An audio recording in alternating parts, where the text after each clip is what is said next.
Hello and welcome to Wisdom Trek. This is Guthrie Chamberlain, and I'm your guide to wisdom and creating a living legacy. Thank you for joining us for our 7-day-a-week 7 Minutes of Wisdom podcast. This is day 143 of our trek, and yesterday we explored the nuggets of being thankful and giving the best gifts. Today we'll explore the subtlety of language, or in other words, being careful of the words that we use when we speak. If you miss any of the days of our Wisdom Trek, please go back to wisdom-trek.com or subscribe at iTunes or Speaker so that you can get caught up. If you have any of your own observations, comments, or questions as we explore these nuggets of wisdom, please share them on the comment section of our daily journal pages at wisdom-trek.com. We're recording our podcast from our studios at Home 2 in Charlotte, North Carolina. We are headlong into our work week with much to do before returning to Marietta on Friday in preparation for our family gathering to celebrate my dad's 85th birthday on Sunday. We will be in Marietta for about a week, then we will head south to Fort Lauderdale as Paula and I are going on a business cruise the first week of November. I will need to create and record ahead of time the daily Wisdom Trek episodes since I won't have the opportunity to do so while on a cruise, so I have a challenging few days ahead of me. But for today, let's continue on our trek for wisdom as we discuss what we say and how we say can have a major impact on our lives. Our time of discovery today is the subtlety of language. I have found that sometimes the subtle differences in our attitudes, which of course will make a major difference in our future, can be as simple as the language that we use. The difference in even how we talk to yourself or others. Consciously making a decision to quit saying what you don't want to say and start saying what you do want to. In some aspects, I call this faith or confidence, believing the best, hoping for the best, and moving toward the best.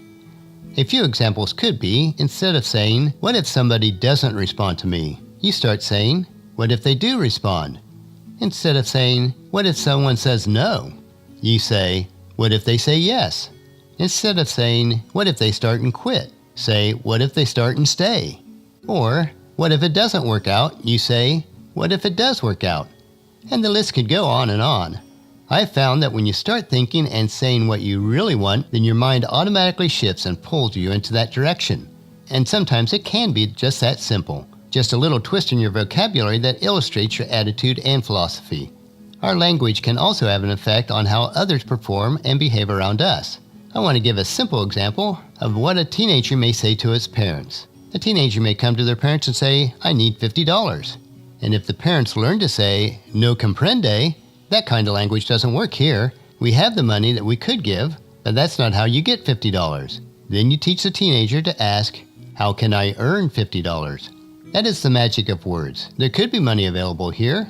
There is money for everyone if you seek for it, but you just have to learn the magic words to get them. For everything you could possibly want, if you just learn the philosophy, "How could I earn $50? Think of this example. You can't go to the soil and say, "Give me a harvest." You know, the soil, if it had an attitude, it would smile and say, "Who is this clown that brings me his need and brings me no seed?" Instead, if you say to the soil, "I've got seed, and if I plant it, would you work while I sleep?" And the soil would say, "No problem. Give me the seed, go to sleep, and I'll be working while you're sleeping." If you just understand these simple principles, teaching them to a teenager or an adult is sometimes just a matter of language. It's like having an investment account instead of a savings account. It's simple language, but so important. It is easy to stumble through almost a lifetime and not learn these simplicities.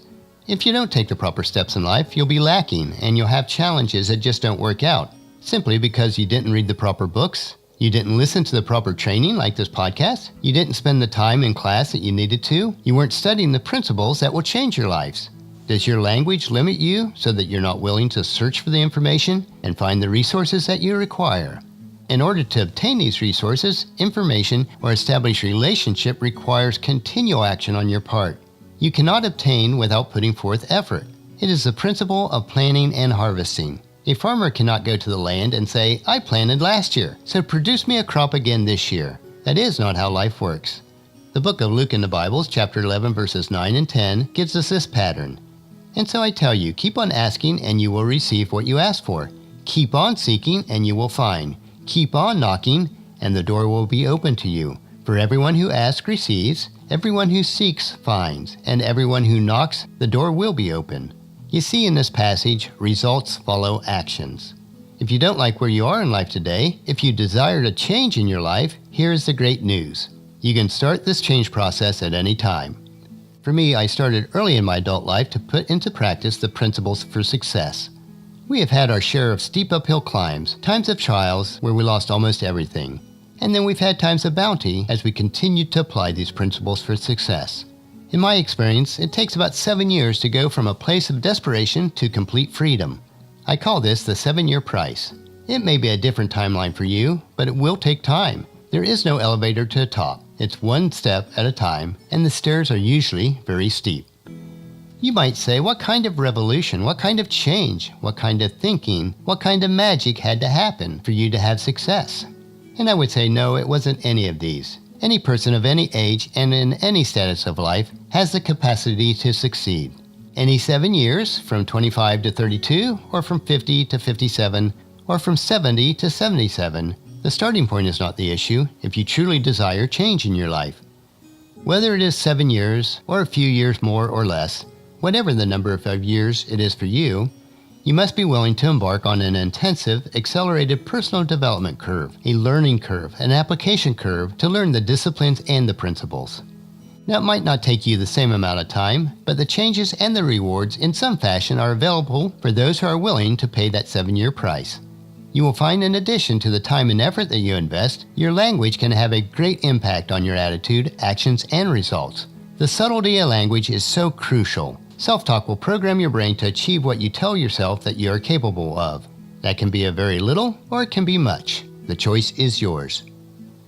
So on our check today, we consider that making subtle changes in how we talk and think can have a major impact on the outcomes of our life. We do have so much to learn and apply yet, so join us tomorrow on our trail for another day of Wisdom Trek, Creating a Legacy. We will explore the 9 nuggets that are much more valuable than money. And that'll finish our podcast for today. Remember to listen to your daily dose of wisdom at wisdom-trek.com or subscribe at iTunes, Stitcher, SoundCloud, Spreaker, or YouTube so that the episodes will be downloaded to you automatically each day. And I'd like to ask you to please share Wisdom Trek with your family and friends through email, Facebook, Twitter, or in person as you meet them each day, and invite them to come along with us on our Wisdom Trek. The journal for today's trek can be found at wisdom-trek.com.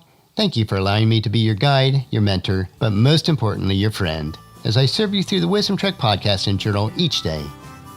And as we take this trek together, let us always live abundantly or fully, love unconditionally, listen intentionally, learn continuously, lend to others generously, lead with integrity, and leave a living legacy each day. This is Guthrie Chamberlain reminding you to keep moving forward, enjoy your journey, and then create a great day every day. See you tomorrow.